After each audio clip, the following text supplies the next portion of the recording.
Assalamualaikum warahmatullahi wabarakatuh. Saya Hasbi, mahasiswa PPG PAI tahun 2024 akan berbagi sumber belajar terkait iman kepada malaikat Allah.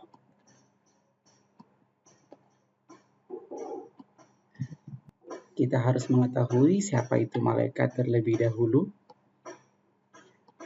Malaikat adalah makhluk Allah Subhanahu wa taala. Malaikat diciptakan dari cahaya atau di dalam bahasa Arab disebut nur. Malaikat selalu taat dan patuh kepada Allah Subhanahu wa taala. Malaikat tidak pernah ingkar terhadap perintah Allah Subhanahu wa taala dan tidak pernah berdosa karena malaikat makhluk yang suci. Selain itu, malaikat adalah makhluk gaib yang tidak bisa dilihat oleh mata manusia. Ada 10 malaikat Allah yang wajib kita imani. Yang pertama, malaikat Jibril. Yang kedua, malaikat Mikail. Yang ketiga, malaikat Israfil. Yang keempat, malaikat Israil. Yang kelima, malaikat Munkar. Yang keenam, malaikat Nakir. Yang ketujuh, malaikat Raqib. Dan yang kedelapan, malaikat Atid. Dan yang kesembilan, malaikat Malik. Dan terakhir, malaikat Ridwan. Nah, malaikat ini berjumlah 10 yang wajib kita imani. Selain nama-nama malaikat yang kita wajib imani, kita perlu juga mengetahui tugas malaikat yang 10 tersebut. Yang pertama, malaikat Jibril. Malaikat Jibril bertugas untuk menyampaikan wahyu dari Allah Subhanahu wa taala untuk para nabi dan rasul. Yang kedua, malaikat Mikail. Malaikat Mikail bertugas untuk memberi rezeki kepada seluruh makhluk Allah Subhanahu wa taala. Yang ketiga, malaikat Israfil.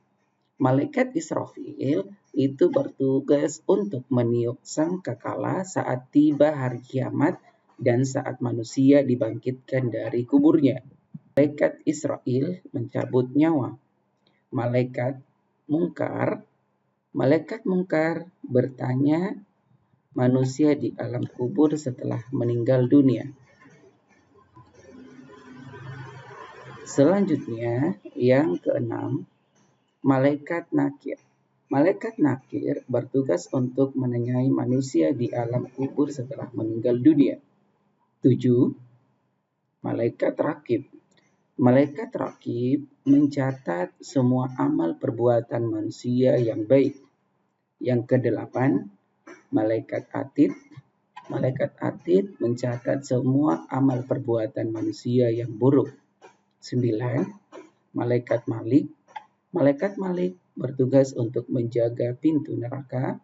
Dan yang terakhir, malaikat Ridwan. Malaikat Ridwan ini bertugas untuk menjaga pintu surga. Nah, kita sudah mengetahui nama dan tugas malaikat. Sekarang kita harus mengetahui juga ciri-ciri anak yang beriman kepada malaikat Allah. Ciri yang pertama yaitu selalu bersikap jujur. Yang kedua, suka menolong. Yang ketiga, selalu berperilaku baik. Yang keempat, selalu berusaha menjadi lebih baik. Yang kelima, berusaha menjadi anak yang bertakwa. Yang keenam, ingat Allah Subhanahu wa taala saat hendak berperilaku tercela. Yang ketujuh, bersyukur dan ikhlas atas rezeki yang diterima. Jadi, ada 7 ciri-ciri beriman kepada malaikat. Jadi, ketika anak-anakku semua beriman kepada Allah, maka ketujuh ciri-ciri ini bisa kita lihat dalam kehidupan sehari-hari. Cukup sampai di sini apa yang menjadi sumber belajar kita tentang materi iman kepada malaikat Allah. Syukran, jazakumullahu khair. Assalamualaikum warahmatullahi wabarakatuh dan semoga bermanfaat.